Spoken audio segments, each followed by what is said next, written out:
तो आज इस यज्ञ के लिए, प्राण प्रतिष्ठा के लिए अपना जीवन का पल पल का अमूल्य समय जिन्होंने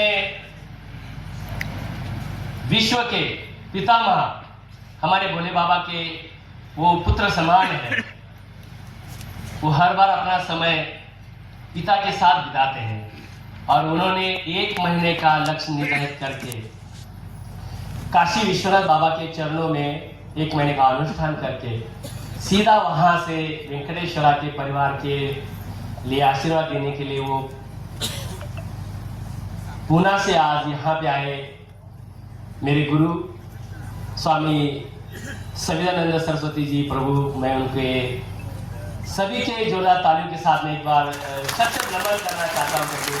आप इतना अमूल्य समय निकाल के यहाँ पे आए और आज ये जो कार्यक्रम हमने ये जो निर्धारित किया था वो सही समय पे प्राण प्रतिष्ठा के साथ में इस देश का उज्जवल भविष्य के लिए आपने ये जो आशीर्वाद दिया है, ये जब तक इस शरीर में आत्मा विराजमान रहेगा तब तक हम आपके बहुत सारे आभारी हैं।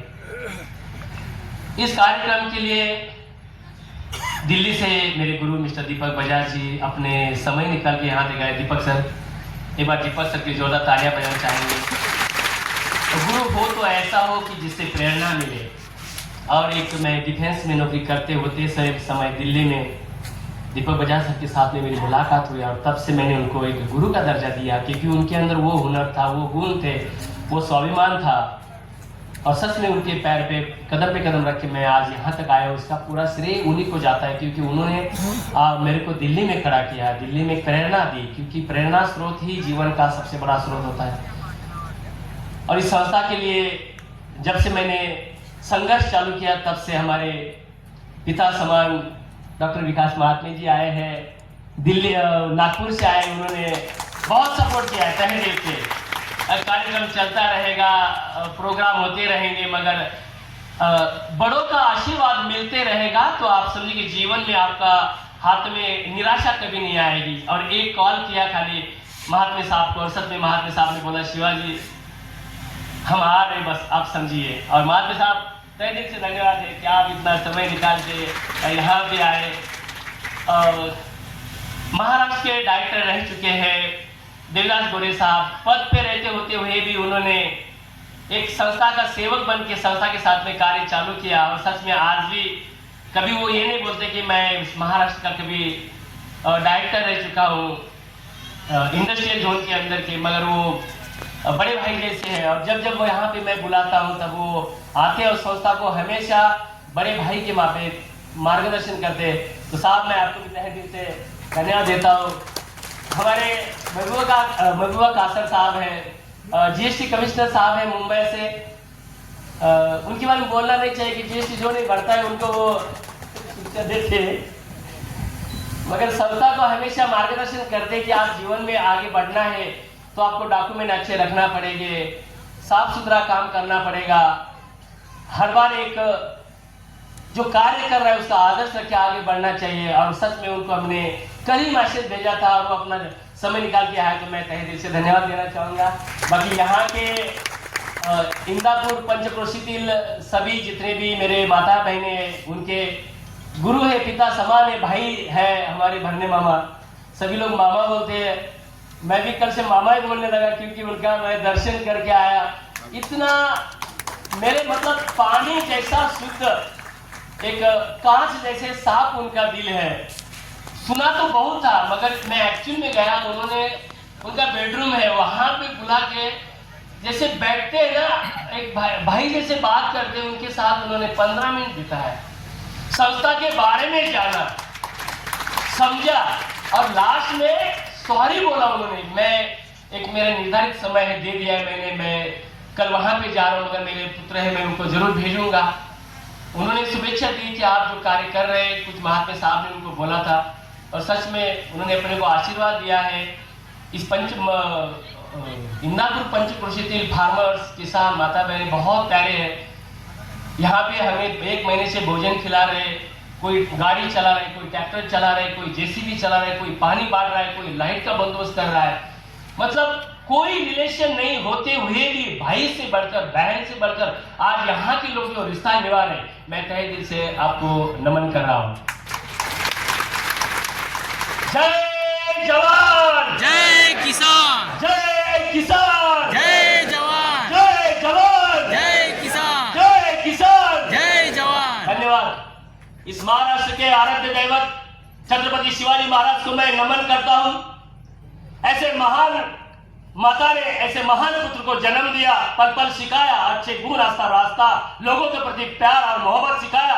ऐसे माता को मैं नमन करता हूं। इस महाराष्ट्र भूमि के अंदर बहुत सारे वीर पुत्र पैदा हुए हैं और उन्होंने देश की रक्षा करते हुए इस देश का नाम उज्जवल किया है। मैं सभी को नमन करते हुए इस छोटे से कार्यक्रम को मैं शुरुआत करने जा रहा हूं। इससे पहले मेरे माता पिता अभी भी एक छोटे से परिवार के साथ में रह रहे हैं और मैं उनके साथ में मेरा समय बिता रहा हूं।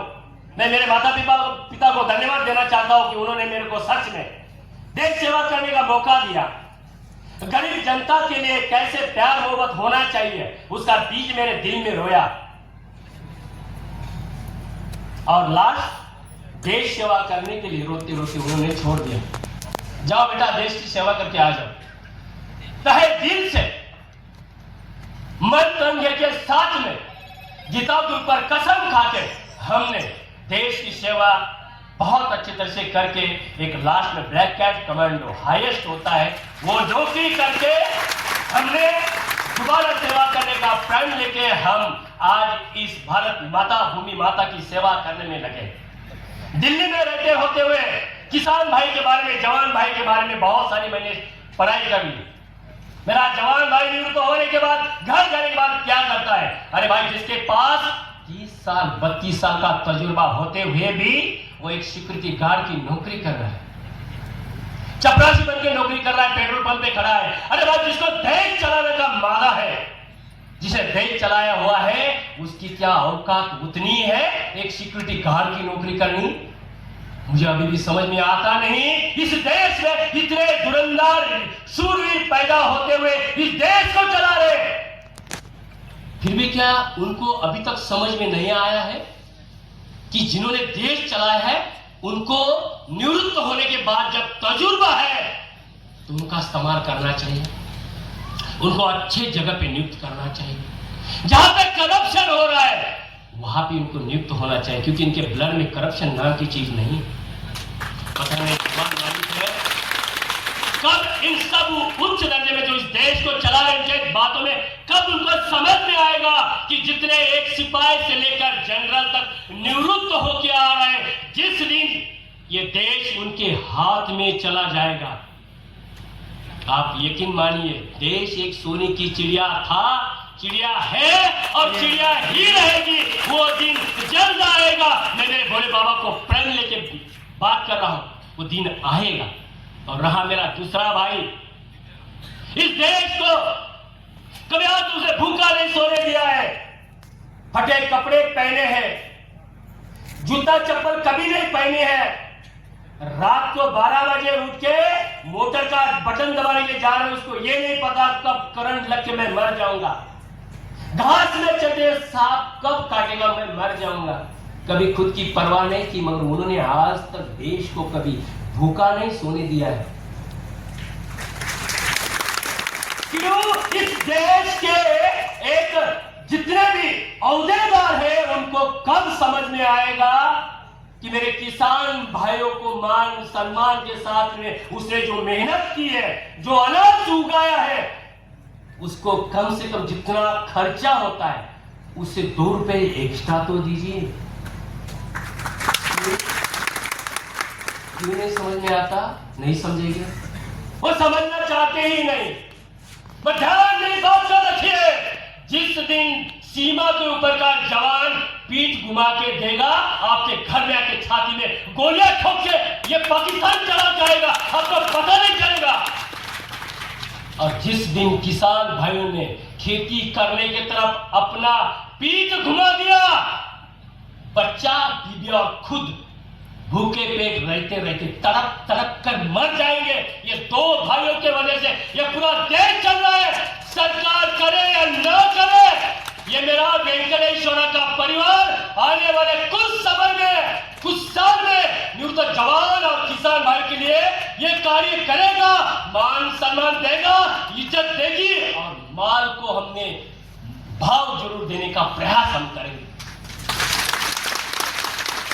आज इंदापुर लोनी देवकर एमआईडीसी के अंदर एक छोटा सा बीज रोया है। ये डोले साहब के परिवार के लिए नहीं है। हो सकता है आपको जब चिंगारी जलती है तो महसूस होता है कुछ नहीं यार, ये तो छोटी चिंगारी है, मगर जब चिंगारी जब बड़े ज्वालामुखी के अंदर तब्दील हो जाती है, किसी के औकात नहीं उसके बुझाने की, ना उसके नजदीक जाने की। आज ये इस देश का परिवर्तन का पहला दिन है और ये गुरु के महागुरु, विश्व गुरु, इस भूतल के गुरु महादेव से हमने प्रण लिया है। हे भोले बाबा, इतनी ताकत देना मुझे, इतनी ताकत देना मेरे वेंकटेश्वर परिवार को, जो एक छोटा सा स्वप्न देखा है। 70 साल के मेरा किसान भाई की आत्महत्या नहीं रुकी है। आज भी विधान की भी बात करोगे। 10 दिन पहले एक न्यूज पढ़ी, सुबह 4 बजे फांसी लगा के अपने को फिनिश कर दिया। 10 दिन, 15 दिन, महीने में ये क्या चल रहा है अपने इस देश में? क्या उनको उतना ही हक नहीं है कि जितना हम बोल रहे हैं, जितनी मेहनत कर रहे, क्या उतना ही उनको दाम नहीं मिलना चाहिए? और सबसे बड़ी बात शर्मिंदगी की है, जूता चप्पल एसी दुकान में, एसी मॉल में बिका जाते हैं, मगर इस देश का अनाज जो आपकी पेट की भूख शांत होती जिससे वो रास्ते के ऊपर आज भी बेचा जा रहा है। कभी देश को समझ में आएगा कि ये जो किसान भाइयों ने जो अनाज हुआ है यही इस देश की भूख मिटाता है। क्या उसको रास्ते में बेचना चाहिए? कहीं कतार है, कहीं रास्ता है, गाड़ियां आ रही है, जा रही है, धूल उड़ रही है। ये अपना देश किस दिशा में जा रहे हैं? हम बात कर रहे हैं विश्व गुरु की, हम बात कर रहे हैं चंद्रयान की, हम बात कर रहे हैं मंगलयान की। भाई, पंतप्रधान जी से लेकर इस देश का सिपाही तक क्या खाता है? यही मेरे किसान भाइयों ने जो अनाज उगाया उसको रास्ते के ऊपर बेचा जा रहा है। नहीं समझ में आएगा, नहीं समझना चाहता ही नहीं ये देश के वरिष्ठ जितने भी हैं। पहुंचा देना ये मेरा संदेश। एक देश के सिपाही ने आज क्या संदेश यहां से बोला हुआ है? क्या मेरा किसान भाइयों का माल जो है, जिसे देश की भूख मिटती है, क्या उसको बेचने के लिए प्रावधान नहीं करना चाहिए गांव लेवल में? क्या उसके लिए तहसील लेवल में अच्छी एक मंडी ओपन नहीं करना चाहिए जहां पे साफ सुथरा हो, किसान भाइयों के लिए माल बेचने का अच्छा जगह हो? आधा देश घूम चुका हो, आधे देश में सेम कंडीशन है। कहीं कटार के पास ठेला लगा के बेच रहा है, आलू है, टोमेटो है, सब्जी। कोई बात नहीं, वो करेंगे तब करेंगे। भगवान को मैं प्रार्थना कर रहा हूँ हमें उतनी ताकत दे दे कि ये वेंकटेश्वर परिवार ने छोटा सा प्रण लिया है अपने देश के प्रति। ये इथेनॉल प्रोजेक्ट नहीं है। आप इथेनॉल बोल रहे हो, इथेनॉल प्रोजेक्ट नहीं है। इस देश को सशक्त बनाने वाला, इस देश को विश्व गुरु बनाने वाला ये एक यज्ञ है और 3 दिन से आज यज्ञ में पूर्णाहुति डाली है और इस पूर्णाहुति में भोले बाबा को साक्षी मान के बोला है। इस देश के अंदर कई अरब रुपए एक साल में डीजल और पेट्रोल के इंपोर्ट के लिए देना पड़ता है। उतना भी पैसा मेरे किसान और जवान भाइयों ने अपने खेती में पेट्रोल डीजल बनाना चालू कर दिया और उतना ही विदेशी चलन जा रहा है, उतना भी रोक दिया। आप यकीन मानिए, सोने के प्लेट में मेरा किसान भाई खाना खा सकता है। मैं कितनी बात कर सकता हूँ।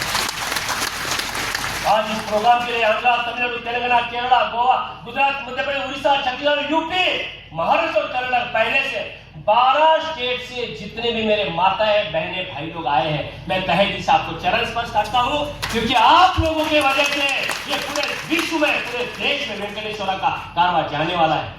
अब इस स्टेज से आज गर्व से बोलूंगा, मुझे 2 ही भाई चाहिए, मेरा जवान और मेरा किसान। ये 2 भाई मेरे साथ में रहेंगे। मेरे साथ में कोई भी पॉलिटिशियन नहीं भी होगा, तो चलेगा, मदद किया नहीं किया फिर भी चलेगा, मगर हमारा हौसला, हम जिस स्टेट में जाएंगे, जिस डिस्ट्रिक्ट में जाएंगे, जिस तहसील में जाएंगे, बस हमें आपका आशीर्वाद चाहिए, मार्गदर्शन चाहिए, काम में रुकावट नहीं आना चाहिए, क्योंकि जहां पे काम में रुकावट आ जाती है वहां पे कदम रुकने लगते हैं, और जहां पे कदम रुक गए वहां पे जीवन फिनिश है। यही बात बोलूंगा। यहाँ पे जितने भी लोग पंचक्रोशी में आए, सभी के लोगों ने यहाँ पे मुझे सपोर्ट किया, मैं सभी को तहे दिल से धन्यवाद देना चाहूंगा। जय हिंद, जय जवान।